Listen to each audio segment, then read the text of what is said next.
Hi, everyone. Welcome back to another episode of Healing and Dealing. I'm so honored and excited to have Keli Carpenter with us today. Keli is no stranger to mind, body, and spirit awareness. She first started practicing transcendent meditation at the age of 6. Wow. Keli is now a Chakra Center certified transcendent meditation instructor, conscious relationship uncoupling, and parenting coach, and conscious connected breathwork facilitator, mentor, and trainer. Keli's also a published author and has professionally studied with Gabor Mate. That is amazing. I love that.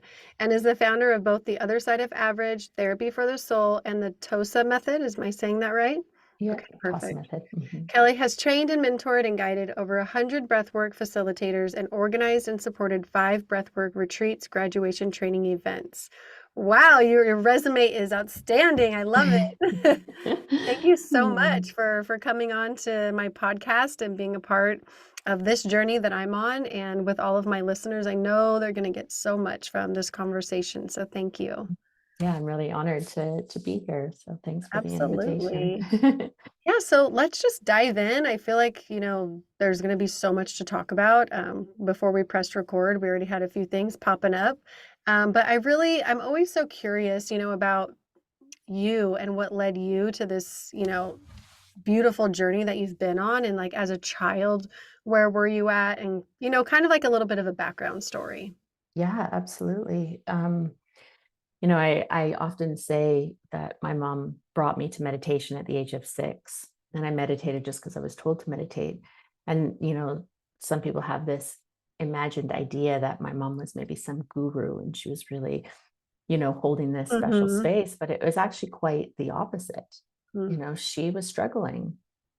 She was struggling through a really dysfunctional marriage and the ending of it.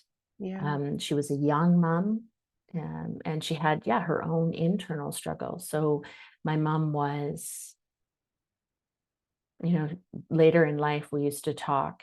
She used to say it was like her Jekyll and Hyde. Mm. So I really got an opportunity to experience what love was because my mom had an amazing heart. Mm-hmm. And when she loved, you really felt that. I Mm-hmm. really felt held and loved by her. Yeah. But on the flip side, she was also, it was mean and manipulative and dysfunctional aspects of parenting. So, Mhm. as a child, it was confusing. Sure.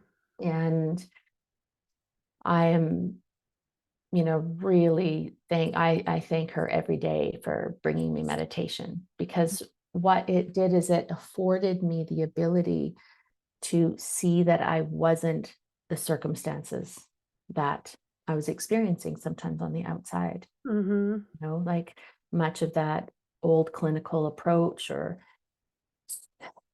idea and the beliefs that we take on, that we are what happened to us, or we are the worst thing we've ever done. Yeah. We are broken.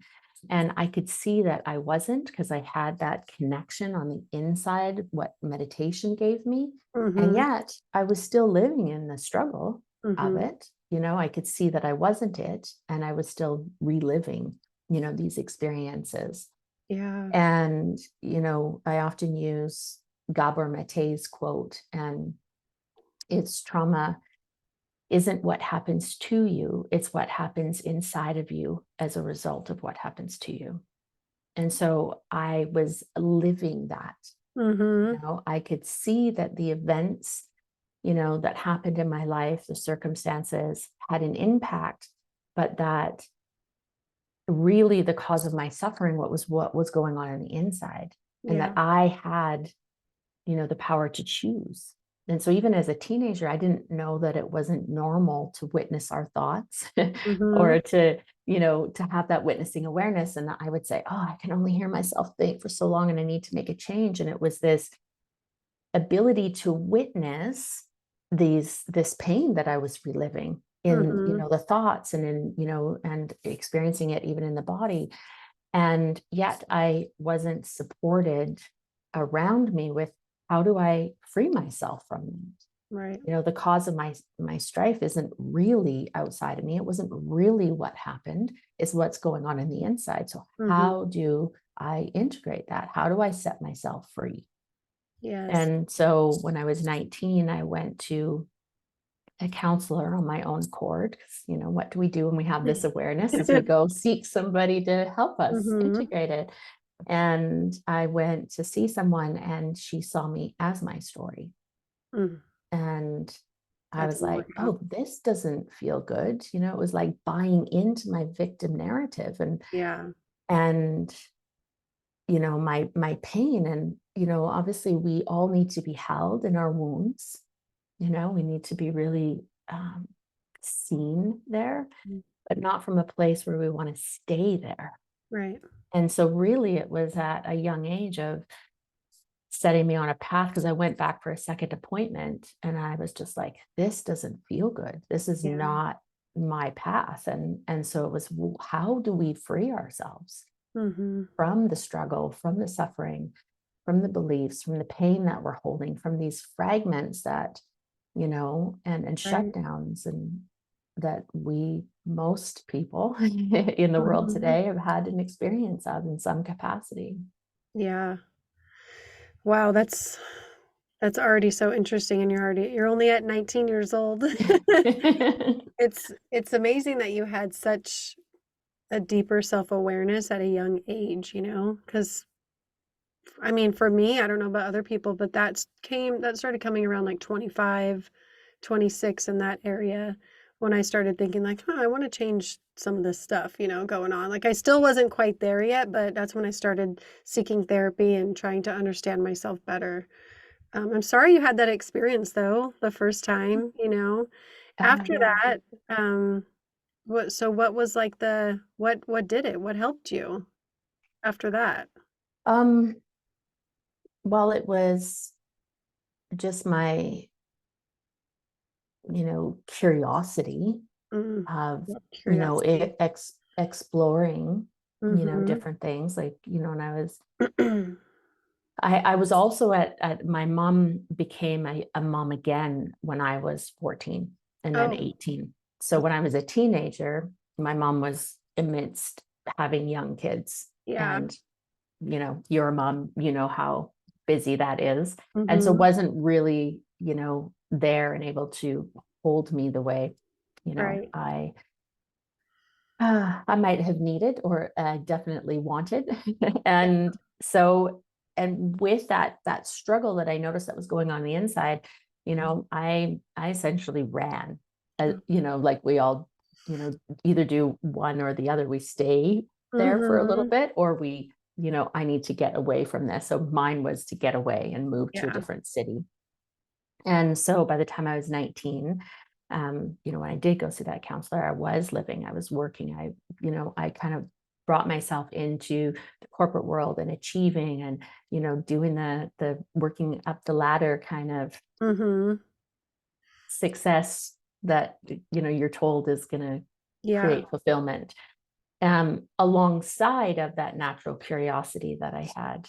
So taking some women's self-esteem courses, and, you know, different, you know, martial arts, Mhm. to just help in that personal discovery. And Yeah. that was really my path for a while until I was about 25. So from 19 to 25, achieving a lot in the corporate world, but my health said enough. I was working long hours. I Mhm. was eating Mm. crappy foods as I was traveling. And yeah, it was really my health that supported me, or my body that said no. Hmm. You know, our issues and our tissues and our body has so much to share with us. And, you know, my body Yeah. was like, yeah, this isn't the path. So that was another really critical point for me. And at that point, my mom had also, um, you know, decided to do some deeper personal development work. That's great. And we ended up going together to really intensive, um, somatic, you know, processing inner child, you know, sort of work. It was a 10-month Mhm. intensive program. Wow. And then I think from there, you know, the Yeah. rest is all just history, because that was that one piece that really helped free me. So the meditation Mhm. gave me the awareness, it gave me, this certain understanding. It gave me a connection to a knowingness inside of me. Yes. But that kind of, somatic, integrative process type work is what really helped free me from those stories, from those Wow. attachments.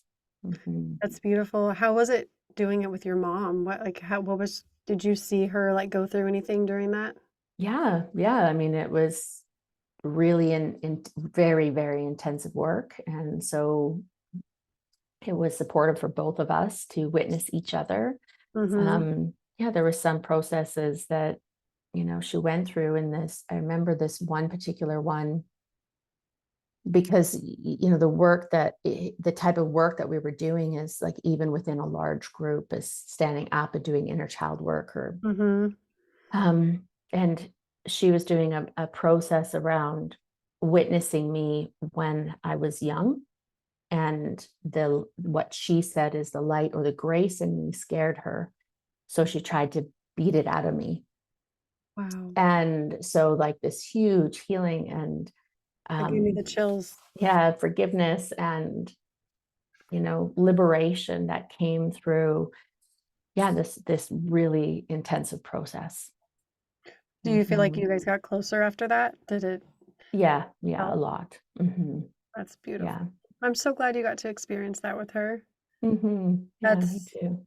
that's something I've actually been looking for some type of in-person retreat like that for my mother and I to go to. I just feel Mm, like those when you can open up all of that and in one of your reels you were talking about how like your mom held so much like pain and that's really what the barrier was between you guys. I mhm. honestly feel the same way. I feel the same thing with my mom. So there has to Yeah. be something to break that barrier for us to be able to actually have like a beautiful, deep relationship that we know is there and we have so much love, but there's like guilt and there's pain and there's, Yeah. regrets and all of these things that she has that's blocking her from actually being able to be loved and to love me. Mhm. So, I so hear you in that. And yeah, from that reel that you mentioned, it was before the work. And I remember, being visiting home and, just witnessing her one day in her suffering and in her struggle and the guilt and the shame and the pain. By this time my two sisters were, you know, six-ish, around. Mhm. I mean, they're 3 years apart, but somewhere Mhm. around those younger ages. And um, yeah, I just remember witnessing my mom and realizing how much she was holding Mm, and how, those stories of pain and her memory of, the places where, she couldn't show up for me as a young child haunted her. yeah. The shame that she felt and the pain that she still held. And they were such a barrier. And I remember thinking, oh, like, I love you, like, Mhm. regardless Right. of that, and you hear stories all the time, even of children that, I wasn't, we could go down a whole rabbit hole of what really is the terminology or the definition of abuse. I was abused maybe in some cases, but I wasn't like my mom, that whole idea of beating me. It was just the hitting and the things that were also just sort of normal in the 70s for Right. much of the population. Yeah. So now I lost my train of thought. So she You were saying how when you saw her when you went to go back to visit, you yeah. see that she was holding so much pain and Mhm. And I was just like, I love you. Like, yeah, imagine the relationship that we could have if you were able to let go of that pain, yeah. to free yourself. And in the process work, she had let go of a lot and it brought us closer in many, many ways. And she still was holding pain. Mhm. Yeah, I'm curious, how was your mom's childhood? What was her relationship like with her mother? Um, you know, the the depths of it, I'm uncertain, but she was a one of 6 kids, and my grandmother's house was a place for many. Mm, I've yeah. never been to a funeral where I've had witnessed so many people get up and talk about, you know, the impact that my grandma had on many. Wow. And, I think some of it, I don't know, my mom passed away in 2019. And there's some questions that I wish I had asked her, Yeah. about more of her teenage years and younger years. Mhm. Um, Yeah, but so yeah, so it was a really close family. We had many family gatherings, every month, 30 people at the table, because my grandma was like, that's awesome. let's bring community together. So I actually really had such a great experience of an upbringing with family around, even with my mom in her, Did she you have know, mental health issues? Or well, my I remember my grandma one time saying, Kelly, you don't understand what it's been like to raise her. oh, wow. And when in my work, I really talk about mental health just from these unconscious wounds. To me, that's all it is. I know that there's many labels out there that some people really find solace Mhm. in, because it's like they get seen in some of those. Yeah. But in the work that I do, which is like kind of this realm of trauma and consciousness and where they intersect. And Okay. ultimately, it's just this part of ourselves where we haven't felt safe, or this Mhm. connection within to something bigger than ourselves, where there's a fragment, Yeah. you know and with that then becomes behavioral, mental, emotional, and behavioral patterns, Mhm. which can be then classed as, Right. labels. Not Okay. to negate them, but just that's I just sharing some of my thoughts around it. Yeah. And so when we go deeper into the root, Mhm. like some of our original trauma and our core trauma,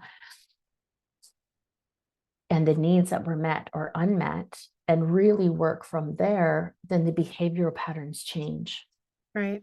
How we show up in the world changes, because it's similar to that idea that I wasn't my story, Mhm. right?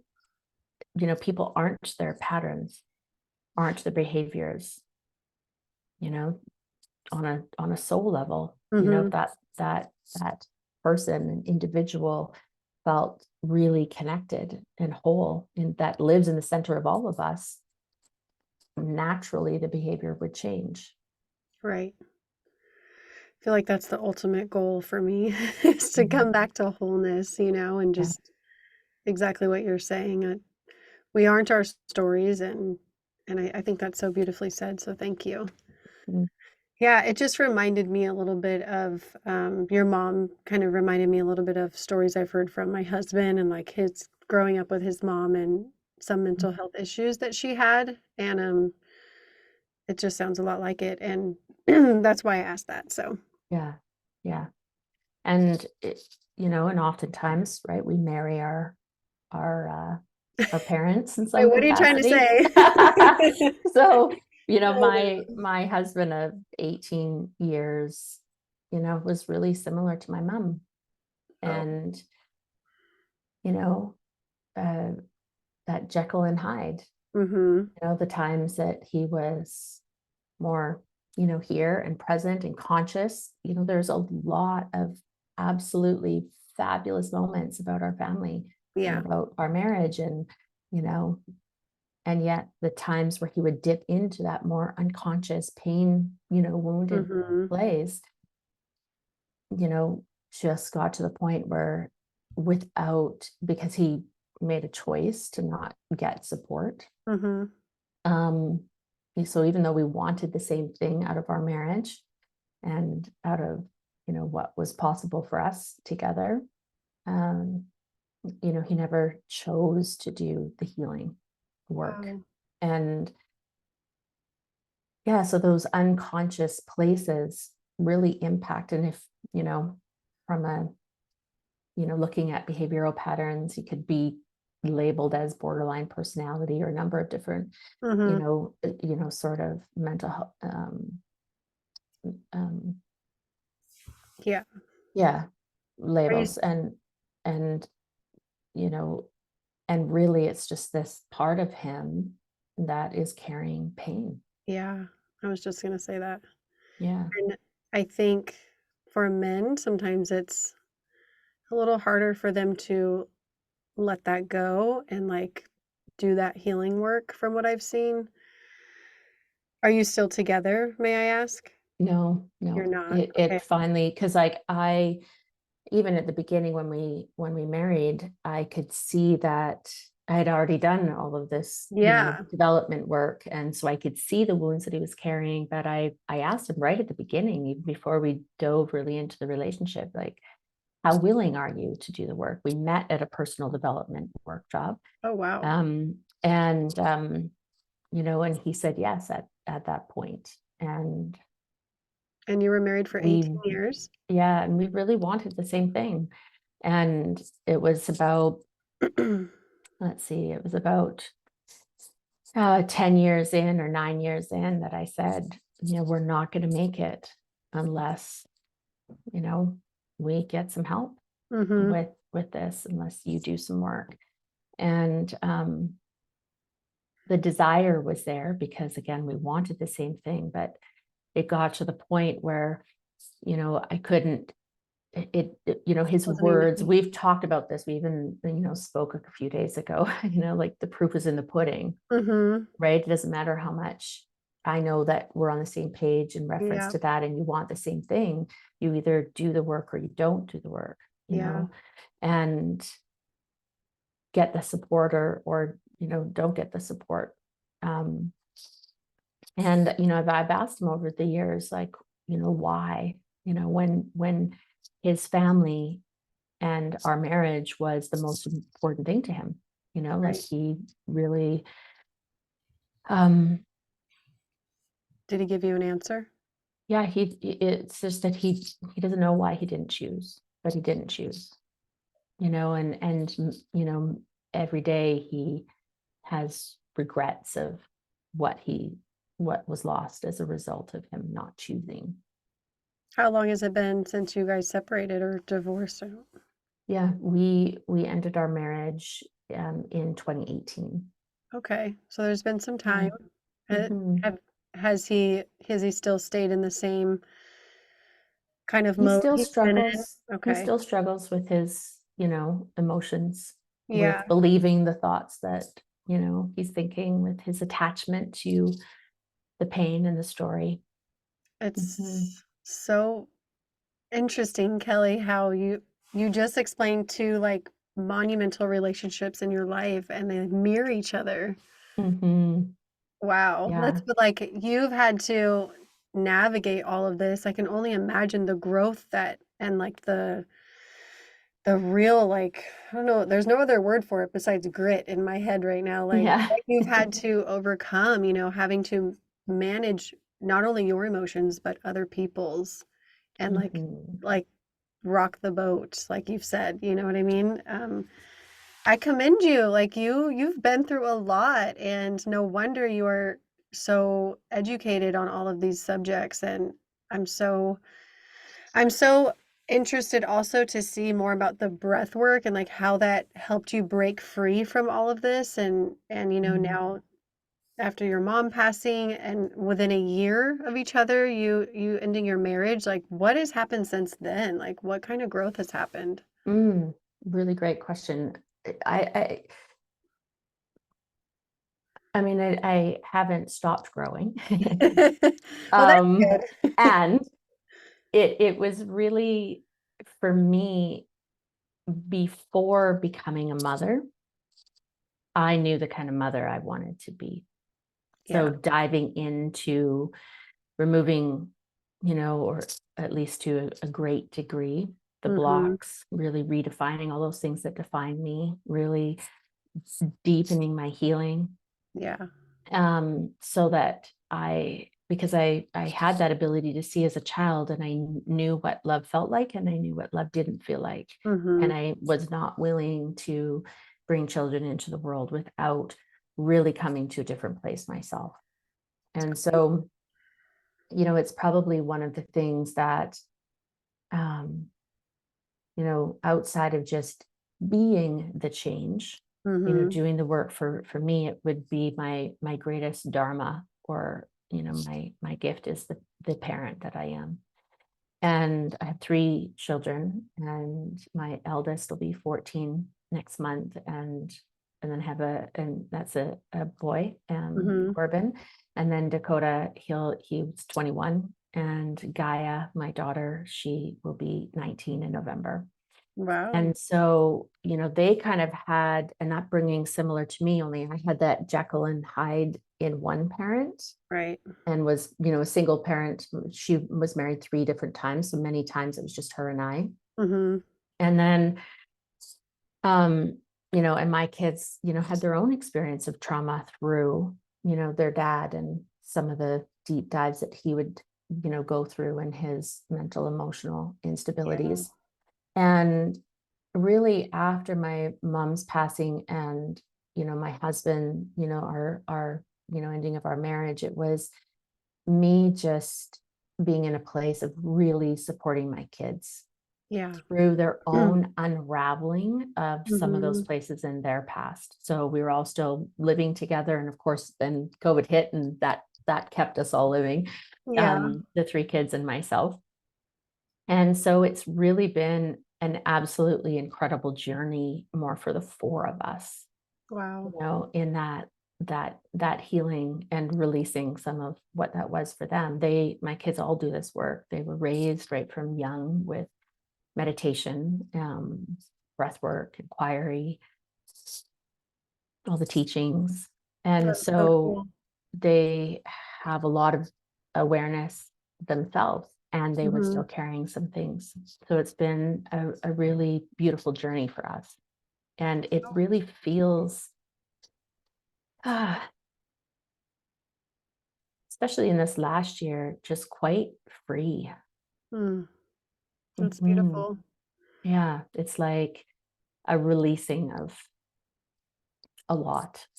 Yeah. My children all come, you're talking about a retreat for you and your mother. My children attend my retreats. I hold 2 a year, That's so called cool. Awakening Through Trauma, which are really that deep, immersive, experience. And, they attend those That as is so well. cool. Mhm. I I wish I would have known more about all of this, deep healing work because I have older ones as well that are 21, 19, and 17. And they're like, "Mom, what are you doing now? Like, what is all this stuff you're talking about?" They're still trying to understand it. They think it's cool that, I'm on a new path and I've changed so much for the better, so they really love that part. But my 8-year-old daughter and my 3-year-old son, I'm really trying to implement some of those things. Mm, Like, especially with the breathing, but my daughter just argues with me. She's like, "It's not working." I'm like, "You're not giving it a chance." mhm. It just happened at boxing earlier. I'm like, "Breathe in through your nose, out through your mouth." I'm trying to teach her, and she's very just she thinks she knows it all. You know how little girls can be. And Right, when it's the only girl, it's even worse because she thinks she's just the queen of the house. right. And how old is she, did you say? She's 8. 8. Mhm. Yeah, and she's my Mhm. little mirror, like I was kinda talking to you before. Right. We have 4 boys, and she's the only girl, so, Wow. yeah, she's and then my youngest is very much, like, very attached to me. We have, like, a really strong, tight bond. Um, my husband doesn't always love it because my son won't, like, hug him or, like, he's working on trying to have that close connection with him too, but if Right. I'm around, it's like he's just glued to me, Mhm. he and my husband blames that on breastfeeding for so long, but I'm like, "What? It can't be it." No.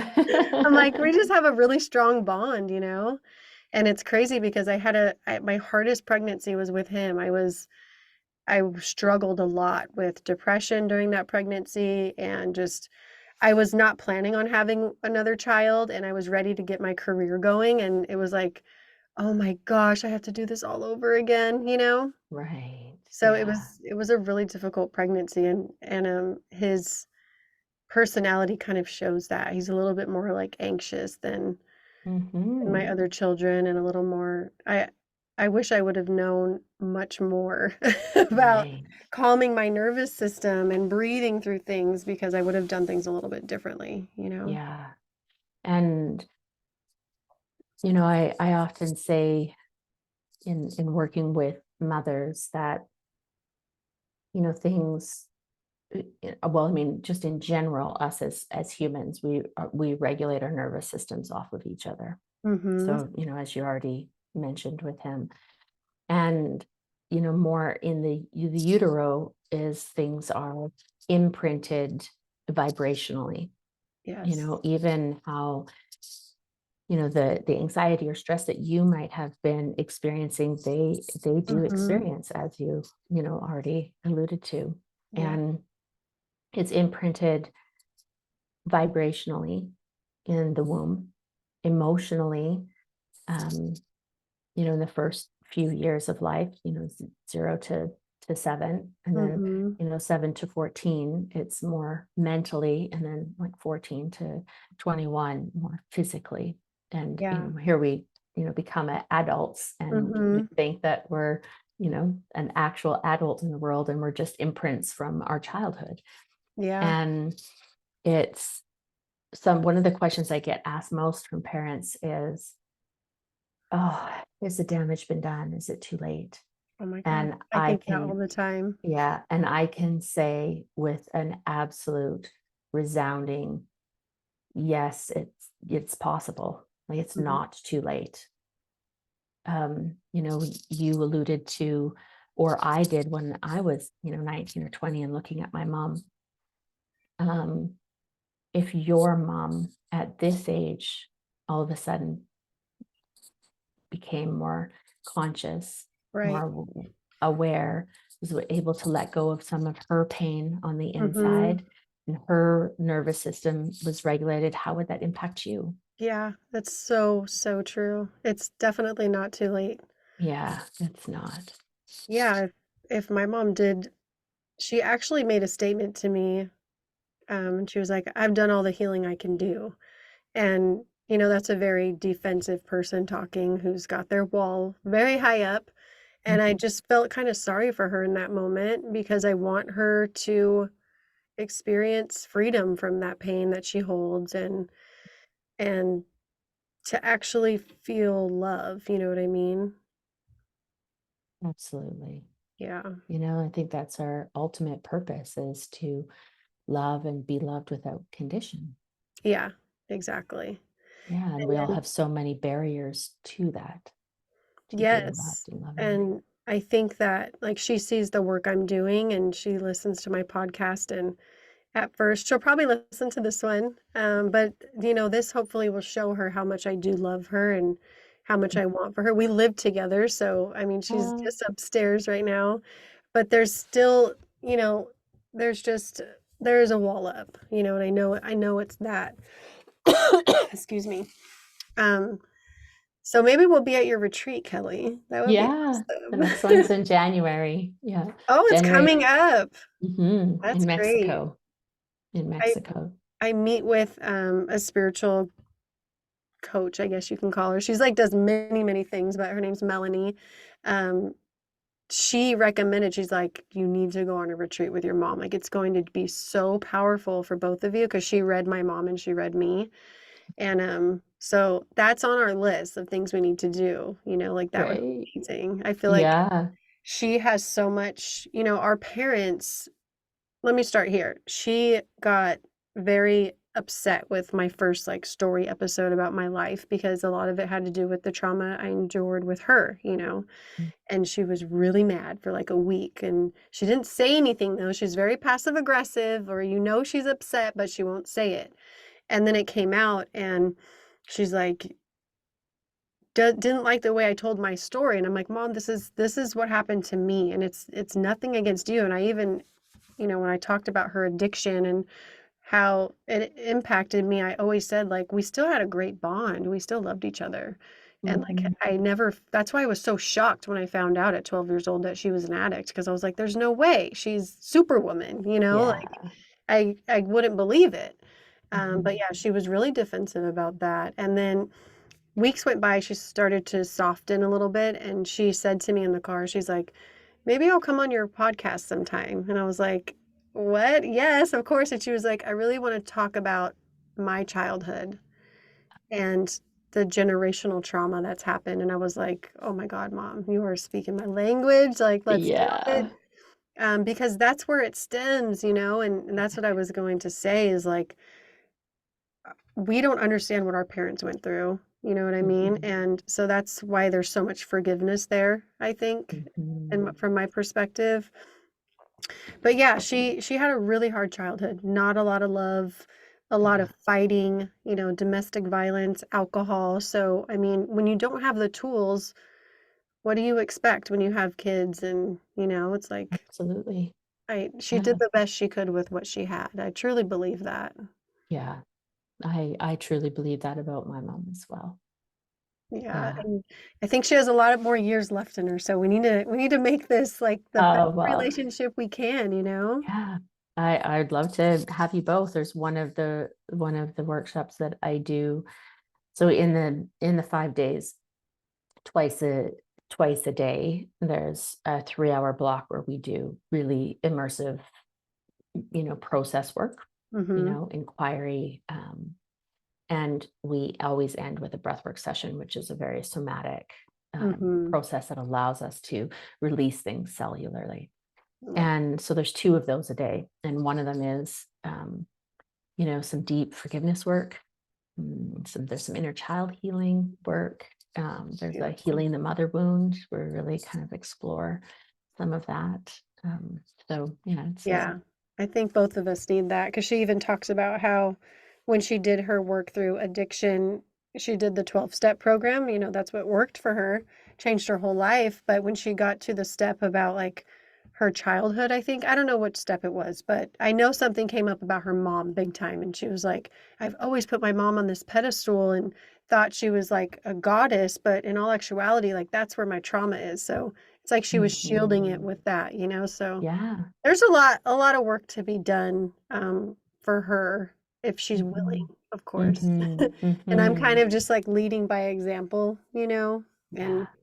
and, but yeah, I kinda wanted to get into a little bit before we run out of time, um, some like, the impact that I know I'm having on my children doing this healing work, and I want your opinion and your perspective on, us as parents when we have this trauma and we're carrying it with us and we're not doing the healing work, like what does that look like when you're trying to raise kids? And what's the opposite of that, like what happens when you do start doing the healing work? What kind of mother could you be? Really, really great question. It's Big one. one of my deepest passions is working with mothers because I'm all about, you know, um, actually truly breaking the cycle Mhm. Exactly. of pain, of generational trauma. And it requires, not just therapy. It's what I talk about is, three conscious practices. So it's the inquiry or the therapeutic approach, which is about unraveling our story that we're Okay. attached to. Um, it's working with the embodied approach because even, I mean, you may have heard of people who've been to talk therapy or therapy for 20 years and they're still Yeah, holding pain, right? So absolutely. there's only so much that we can do if we're working with the mind. Mhm. We have to get into the body and we have to be able to release it cellularly. Yes. They say the issues are in our tissues. Oh, I And haven't heard that so, one. I love it. and so, being able to release that cellularly.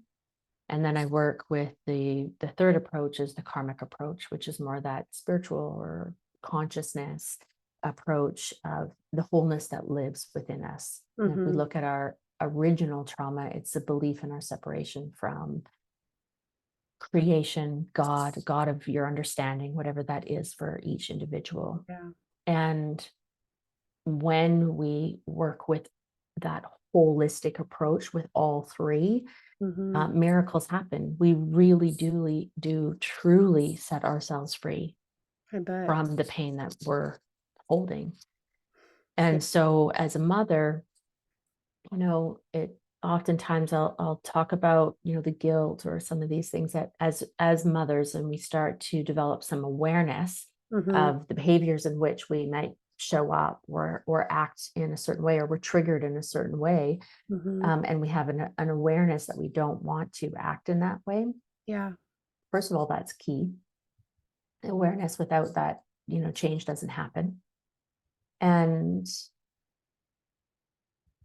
and choosing our healing where we're working in that holistic approach, Mhm. um, knowing that even like guilt or shame that comes up as a parent is actually a really useful emotion when we can dive into it and work Mhm. with it. Because guilt is like, it's like as if we're moving in the world not aligned with our truest values, and we feel guilty 100%. about that, right? So it's Yeah. actually a really great emotion because it can help us navigate back to what's really true for us.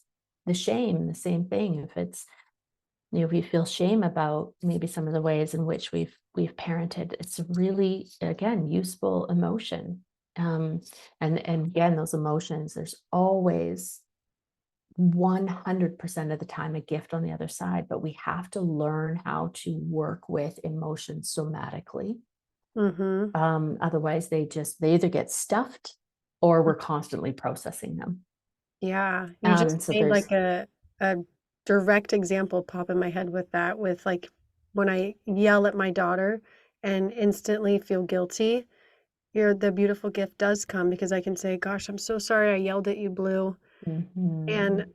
and just repair it. Like, that moment Yeah. right there is the gift, 'cause you not only Mhm. am I admitting that I make mistakes to my daughter, I'm modeling that for her, but I'm also, like, building the relationship with her, the bond even stronger. So I love Yeah. that. I never Yeah. thought about it that way either. I always thought it was just, like, a negative thing. It's only negative if we're emotions are only ever negative if we're stuffing them. Because even when we stuff emotions, let's say, people stuffing their anger, at Mhm. some point, it's kind of like, oftentimes I use that analogy. It's like holding a beach ball underneath the water. Yeah. And at some point, it's going to implode or explode.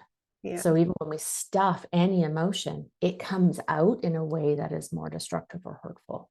Yeah. But actually, anger is also a beautiful emotion, Mhm. that it's a really great for setting boundaries. It's another alert in our body that something doesn't feel right. This feels, Yes. and but that's why when I look at like the therapeutic approach, embodied approach, and the karmic approach, is that on that embodied approach is we all need to learn how to feel again. Mhm. Yep. Like I actually think that's something that every human on the planet needs to learn how to do. Yes, me too.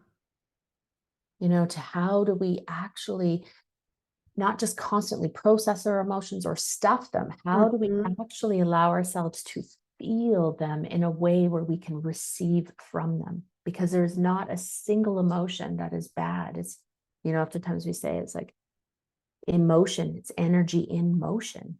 Hmm. Something wants to be held, something wants to be understood, something wants to be integrated when we have some of these Yeah. emotions that are swirling around and, coming to the surface.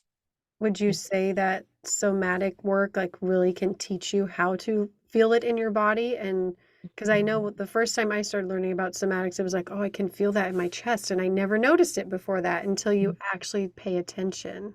Yeah. Yeah. Yeah, it's beautiful. And, through the TASA method, which you had mentioned Mhm. earlier, I often talk about the three conscious practices, because we need them all.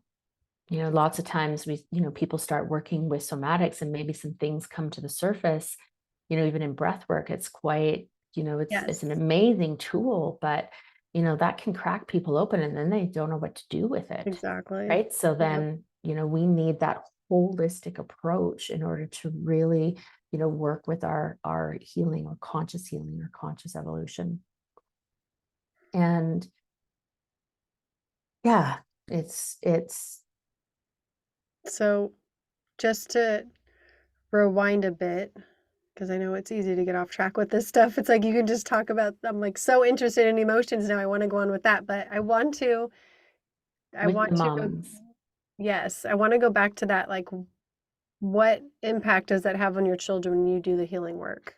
Yeah, we get to raise children that know their place and their purpose in the world, Right. that are able to, really listen to the messages that their body has for them, Yes. to Huge. really connect to their own inner authority and autonomy, Mm-hmm. to feel confident in who they are. How does that equate? It's like there's less peer pressure, less, Yeah. being pulled down a path, over here. So some of the things with my children, I remember my oldest, he's 6'4", Oh my gosh. and so he's a really big stature, athletic kind of guy, and he feels like a guy, like Yeah. there's a certain strength. He's a man. Yeah. And I remember he was in grade 7, and they did this day where the kids had to get up in front of the class and talk about what's a good day and what's not a good day. Hmm. And he got up and he said, well, it's not a good day if I am stuck on YouTube and just, scrolling through. And it's a good day if I'm accomplishing things, maybe even doing chores or da da da. And kids laughed at him. It's the teacher even laughed at him. Wow. And, I went in and I talked to them, and I said, he's just like every other kid. Yeah. Thing that's different, because he does get sucked in, to YouTube or electronics, right? Yeah. And he doesn't come home saying, oh, let me do the dishes or let me Yeah. vacuum. That's not the thing. But the difference between my kids is that they have an awareness of what feels good in their body. So Okay. they knew that as much as he gets sucked into YouTube like everyone else, he has an awareness that that doesn't feel good in his body, even if he's doing it. And what feels good is when he is, accomplishing some things that, Yeah. are either supportive of where the direction he wants to go, or maybe even supportive of, in service to the family as a whole. Right. So how did you teach him that? How did you teach him how to feel it in his body? It's, through the practice of meditation, Oh. mindfulness, but also inquiry. So, days where they would be, I didn't have cable. I homeschooled most of the years with my kids, Mm-hmm. and ran businesses, but, and I didn't have television. I turned that off when I was 18. I never subscribed to it Wow. again. That's awesome. So I still don't have it. And so I remember getting, when my oldest was about 8, we got a TV. The place we were living just had cable already hooked in, and they were watching it. And it'd have these moments of mom, I want to watch this, that, the kids are just like Yeah. TV. And I'd let them watch it, and everyone was just in a horrible mood afterwards. Right. Or sometimes I'd be, okay, let's do a family cleanup. It's time to like get everyone together and let's do this and this, and be, no, I don't want to do that. Like all the Mm-hmm. things that normal kids do. But Mm-hmm. afterwards, they would all be in such a great mood. Yeah. That's so So true. I can see. not, yeah. So not only did I just give them practices that allowed them to connect to that part of their body, to the Mm-hmm. witnessing of what's actually going on, but then I would use inquiry. Like, isn't that funny? Why do you think that, here it's like, I want to watch TV, and then everyone, because they're aware that everyone's in a bad mood afterwards, Mm-hmm. everyone's in a grumpy mood. Why do you think that is? And yet, I say, let's do a cleanup, and everybody's, no, no, no. And then look at the moods you guys are in. So Yeah. we'd use inquiry to help them witness it, because of Right. what happens when mom tells us. Yeah. They don't hear it the same way. Mm-hmm. Right. But So if we give actually, them tools that are connecting them to their own body, their own felt sense, their own inner voice of wisdom, their own intuition. And then we use inquiry, it helps them see what and make sense maybe even of what they're already feeling. Yeah, definitely. That's so interesting. I can't wait to like practice some of this stuff. Mm-hmm. I I I on my website there is a blog that's called I think it's about I think it says 6 ways to teach mindfulness to your children. okay. That's And great. so yeah, there's I'll a have blog to on there. look that up and get the link. That's awesome. Mhm. Yeah. I'm definitely working on that with my daughter, especially teaching her all of these things. So I feel like she's hearing it, but I want to go deeper. I think it's time. She's 8. I think I could definitely go deeper with teaching her more about meditation and calming her body. Because sometimes she'll have these moments and she'll tell me, I don't know what's wrong. Like I just feel bad in my body and I don't know what to do with it. And she's just like overwhelmed and she's like moving around all, you know what I mean? She's like, oh, like that little kid, like when they're just like at their Yeah. limit, you know? So Mm, if she's already aware of that, then yeah.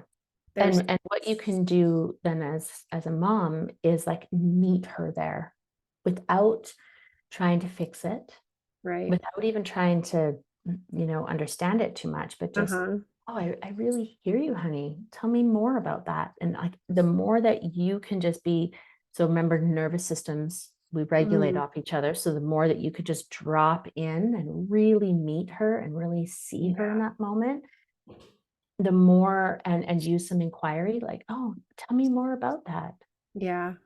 Okay. Where in your body? And if she comes up with a part of a body, a body part, sorry, you can just ask her to, and what does that sensation feel like? Maybe is there a Mhm. color? Like you can ask her to anything that you can do to bring her awareness deeper into her body. Or if someone, if a kid knows they're angry, it's like, I'm Mhm. angry, help them. I really hear that you're angry. Where are you feeling that most in your body? So as much as we can bring back the awareness Mhm. into the body, that's really going to help them, start listening further into what that is. And you can even say, what does, if that, once they've located it in the body, Mhm. what would, if that anger had a voice, what would it want to say? Ooh, that's a Right. good one. Because then it allows them to give that, it allows them to not identify with the anger, Yeah, it's right? separate. It's part of them that feels angry, and the anger gets a voice. Yes. How many times for us did our anger not get a voice? Right. You are like Mhm. spot on with that. And she'll Yeah. she'll actually say that too. She'll say like, "I'm just so angry right now." And she's very vocal about like her emotions and how she feels, you know? So it's a learning curve for me because I'm learning everything for the first time myself, how to manage my emotions, you know? Yeah. And I still make mistakes and I'm still like, "Oh my gosh, I didn't handle that right," because she's modeling everything I'm doing. Sometimes Hmm. she'll act, you know, just way out of character. I'm like, "Oh my gosh, she's acting just like me." Like, you know what I mean? When you see it in your kids, I'm like, "Oh my gosh, I say that all the time." And you just start seeing all these little things that they take on, and it really just motivates me and reminds me of how much work I've done thus far and how much more I still, continue to do and grow and she's just like on the journey with me at this point. We're learning Yeah. together. That's so great. That's so Yeah. great. And And then I really acknowledge you with the awareness and your ability to see and and to continue to learn how to yeah. align more with those values and how you want to be with her, to Yes. be with yourself, to be in the world. Yeah, so really acknowledging that.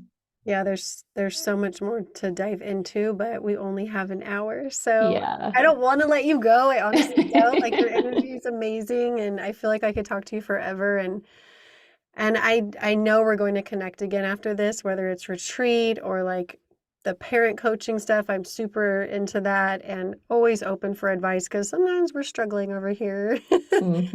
But Hmm. thank you so much for joining me, Yeah, and thank I you. can't wait to learn more about you through your website. And I'm following you on Instagram now, so be on the lookout. We're going to be connecting, okay? Yeah, I would love that. Yeah, Yeah. actually share your Instagram or where everyone can find you here. Yeah. So, well, my website is theothersideofaverage.com, and on Instagram it's at the other side of average. Same with on Facebook, it's at the other side of average. Perfect. So the other And, side of average. I love that. and it Very was clever. really just, this place of how average, that my upbringing was, the pain that I Mhm. was carrying, the trauma that we see in the world.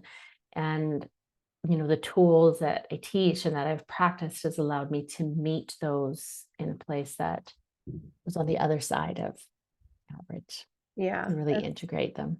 You have done some beautiful work and have helped so many people, and I'm proud of you. Even though we just met, I feel like this sense of pride, and I'm just so happy that you're teaching this work because it needs to more people need to be talking about it, Yeah. and I just Mhm. love when I meet other people in the coaching industry and they know about somatics in the body and like what that really does. It's just beautiful to connect with you. So thank you. Thank you. All right. Yeah. Have a And all the beautiful work that night. you're doing in the world to share this out. Thank you. Yeah, Yeah. it's such a fun journey. I'm absolutely loving it because I get to meet people like you and learn so much, amazing things and in my own life and all the listeners that reach out to me and they're just so grateful for these episodes. So we're gonna keep it going for sure. Nice. Yeah, it's been an awesome journey so far. It's only been a few months too, so Great. Oh, well, I'm glad that I got to connect with you at the beginning of your journey of this podcast stuff. Yeah. yes, yes. Yeah. Thank you so much. Great. Well, thank Bye, you. everyone. Thank Okay. you. See you on the next Bye. episode.